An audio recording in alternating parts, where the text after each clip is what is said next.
السلام علیکم ورحمۃ اللہ وبرکاتہ۔ ناظرین کرام، تجوید القرآن کلاسز کا سلسلہ جاری ہے۔ اس سلسلے میں خاکسار آپ حضرات کی خدمت میں سورۃ الکہف کے رکو نمبر 4 کی تلاوت کے ساتھ حاضر خدمت ہے۔ ناظرین کرام، حسب سابق ہم تلاوت کے بعد قواعد بھی پڑھیں گے۔ اب سنتے ہیں سورۃ الکہف کے رکو نمبر 4 کی تلاوت۔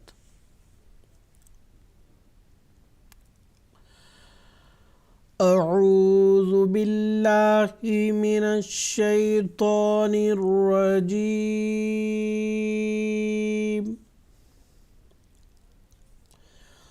بسم اللہ الرحمن الرحیم۔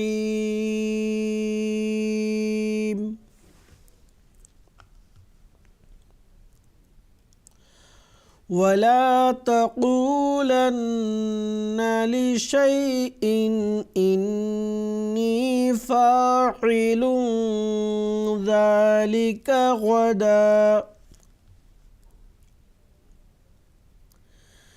إِلَّا أَن يَشَاءَ اللَّهُ وَاذْكُر رَّبَّكَ إِذَا نَسِيتَ وَقُلْ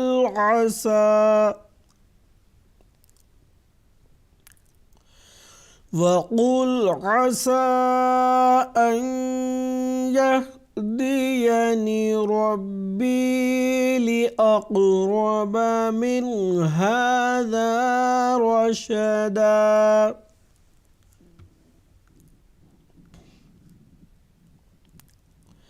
وَلَبِثُوا فِي كَهْفِهِمْ 300 سِنِينَ وَازْدَادُوا 9۔ قُلِ اللَّهُ أَعْلَمُ بِمَا لَبِثُوا، لَهُ غَيْبُ السَّمَاوَاتِ وَالْأَرْضِ،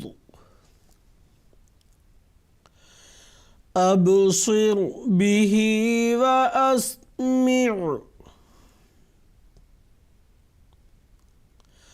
مَا لَهُم مِّن دُونِهِ مِن وَلِيٍّ وَلَا يُشْرِكُ فِي حُكْمِهِ أَحَدًا۔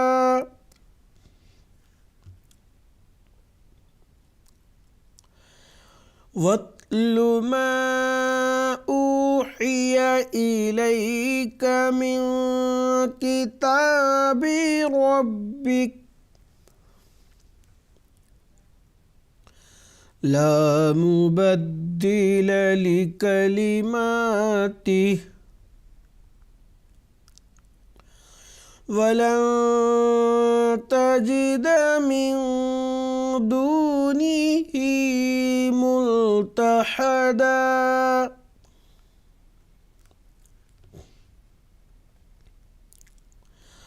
وَاصْبِرْ نَفْسَكَ مَعَ الَّذِينَ يَدْعُونَ رَبَّهُم بِالْغَدَاةِ وَالْعَشِيِّ يُرِيدُونَ وَجْهَهُ، وَلَا تَعْدُ عَيْنَاكَ عَنْهُمْ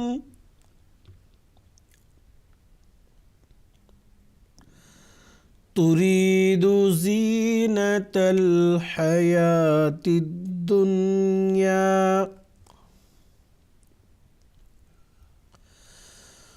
وَلَا تُطِعْ مَنْ أَغْفَلْنَا قَلْبَهُ عَنْ ذِكْرِنَا وَاتَّبَعَ هَوَاهُ وَكَانَ أَمْرُهُ فُرُطًا۔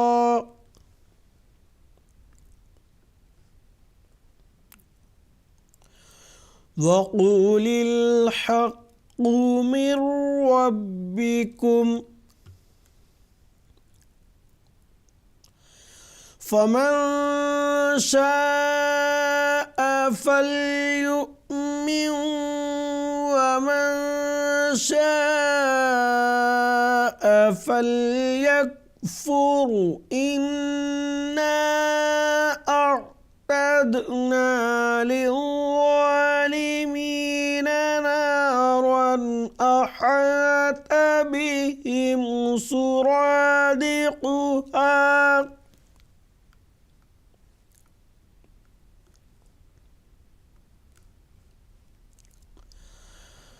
وَإِن يَسْتَغِيثُوا يُغَاثُوا بِمَاءٍ كَالْمُهْلِ يَشْوِي الْوُجُوهَ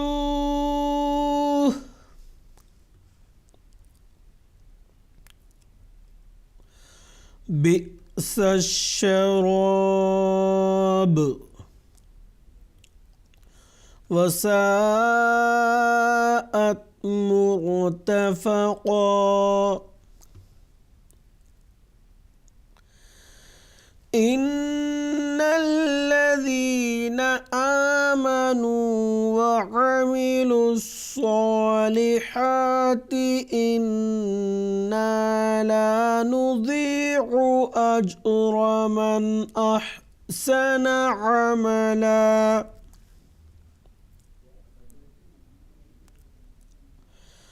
أولئك لهم جنات عدن تجري من تحتهم الأنهار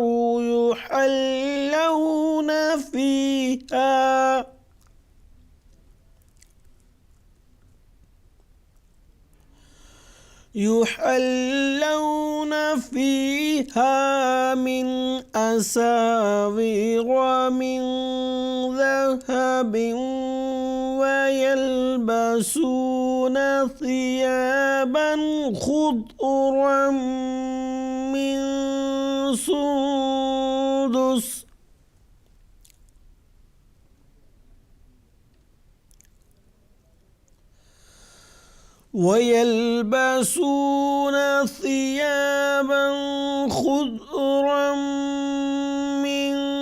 سندس وإستبرق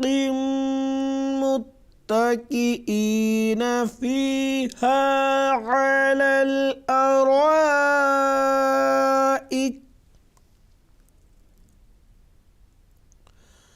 نعم الثواب وحسنت مرتفقا۔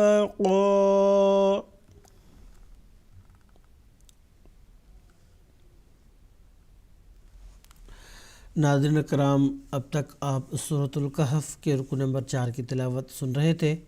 اب ہم قواعد پڑھتے ہیں۔ ولا تقولن، قاف حروف پر میں سے ایک حرف ہے تو اس کو گول پڑھیں گے، اور نون مشدد ہے، ایک الف کے برابر غنہ کی آواز کے ساتھ اس کو پڑھیں گے۔ لشیئن، یہاں پہ حمزہ پر تنوین ہے، اس کا اظہار ہوگا، اور اظہار اس لیے ہوگا کہ تنوین کے بعد حروف حلقی میں سے ایک حرف آگے حمزہ آیا ہے، اور یہاں پہ غنہ کی آواز نہیں ہوگی۔ اظہار کہتے ہیں نون ساکن اور تنوین کی مکمل آواز کی ادائیگی کو اظہار کہتے ہیں۔ تو یہ کب ہوتا ہے؟ جب نون ساکن اور تنوین کے بعد حروف حلقی میں سے کوئی حرف آتا ہے تب، اور اظہار کے وقت غنہ کی آواز ہرگز نہیں ہوتی۔ انی میں نون مشدد ایک الف کے برابر غنہ کی آواز کے ساتھ اس کو پڑھیں گے۔ فاعل، لام پر جو تنوین ہے اس کا یہاں اخفا ہوگا، کیونکہ آگے اظہار کے 6 حروف ہیں نہیں کہ وہاں اظہار کیا جائے، یا یرملون میں سے کوئی حرف نہیں ہے کہ ادغام ہو، تو بچتا ہے حروف اخفا۔ تو یہاں پہ ذال حروف اخفا میں سے ایک حرف ہے، تو یہاں اخفا ہوگا، یعنی تنوین جو لام پر ہے اس کی مکمل آواز کی ادائیگی نہ کرتے ہوئے مخفی رکھ کر ایک الف کے برابر غنہ کی آواز کے ساتھ اس کو پڑھیں گے۔ ذالکہ میں دال کو بالکل نرم آواز کے ساتھ پڑھنا ہے۔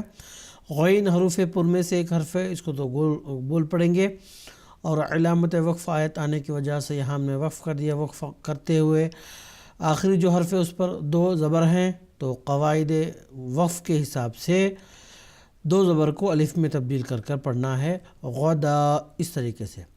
اگلی آیت اللہ، لام پر مد منفصل ہے تو اس کو ایک الف سے زائد کھینچ کر پڑھیں گے۔ اگر یہاں مد نہ ہوتا منفصل تو یہاں پہ حرف مد الف موجود ہے تو اس کو ایک الف کے برابر ہی کھینچتے ہیں، لیکن مد منفصل بھی آیا ہے تو ایک الف سے زائد اس کو کھینچ کر پڑھنا ہے۔ این یشاء اللہ، اب نون ساکن ہے، آگے یرملون میں سے حرف یا آیا ہے تو ادغام یہاں ہو گیا، ایک الف کے برابر غنہ کی آواز بھی یہاں ہوگی۔ ادغام کب ہوتا ہے؟ جب نون ساکن اور تنوین کے بعد حروف یرملون میں سے کوئی حرف آتا ہے تب ہوتا ہے، اور یہاں پہ غنہ کی آواز بھی ہوگی ایک الف کے برابر۔ اور شین پر مد متصل ہے تو اس کو منفصل سے بھی زائد کھینچ کر پڑھتے ہیں۔ اس کے بعد اللہ کا جو لام ہے اس کا یہاں اس کو گول پڑھیں گے، کیونکہ اس سے پہلے جو حرف ہے اس پر زبر آیا ہے۔ اللہ کا لام صرف 2 صورتوں میں گول پڑھتے ہیں، جب اس سے پہلے حرف پر زبر اور یا پیش آئے، تب 2 صورتوں میں اس کو گول پڑھتے ہیں، اور ایک صورت میں اس کو باریک پڑھتے ہیں جب اس سے پہلے حرف پر کسرہ یعنی زیر آتا ہے تب۔ اس کے بعد وذکر، لال کو نرم آواز کے ساتھ پڑھیں گے، اور را، 2 را جو ہیں ان کا ادغام ہو گیا ہے، تو یہ جو تشدید والا را ہے اس پہ ادغام ہوا ہے تو اس کو گول پڑھیں گے، کیونکہ اس پر زبر ہے، زبر اور پیش آئے تو را گول پڑھتے ہیں، زیر آنے سے باریک پڑھتے ہیں۔ اذا نسیتا، لال کو بالکل نرم آواز کے ساتھ پڑھنا ہے، اور نسیتا میں تا کو باریک پڑھیں گے۔ وقل میں قاف کو گول پڑھیں گے۔ عصا، سین پر مد ہے، مد منفصل، تو یہ جو کھڑی زبر ہے پہلے ہی اس کو ایک الف کے برابر کھینچتے ہیں، اب منفصل مد بھی آیا ہے تو ایک الف سے زائد اس کو کھینچ کر پڑھنا ہے۔ این یہدینی، نون ساکن کے بعد حرف یا آیا ہے جو یرملون میں سے ایک حرف ہے تو یہاں ادغام ہوگا ایک الف کے برابر غنہ کی آواز کے ساتھ۔ اس کے بعد ربی، را کو گول پڑھیں گے کیونکہ را پر زبر ہے، زبر اور پیش آئے تو را کو گول پڑھتے ہیں۔ لِأَقْرَبَ، قاف حروف قلقلہ میں سے ایک حرف ہے، اس پر جزم آنے سے قلقلہ کے ساتھ پڑھتے ہیں، تو اس پر جزم آ گیا ہے تو اس کو لِأَقْرَبَ اس طریقے سے قلقلہ کی صفت کے ساتھ پڑھیں گے۔ اس کے بعد را پر زبر ہے تو اس کو گول پڑھیں گے۔ من ہذا، نون ساکن کے بعد حروف حلقی میں سے ایک حرف ہا آیا ہے تو نون ساکن کا یہاں اظہار ہوگا۔ اظہار یعنی نون ساکن اور تنوین کی مکمل آواز کی ادائیگی کو اظہار کہتے ہیں، اور یہ تب ہوتا ہے جب نون ساکن اور تنوین کے بعد حروف حلقی میں سے کوئی حرف آتا ہے۔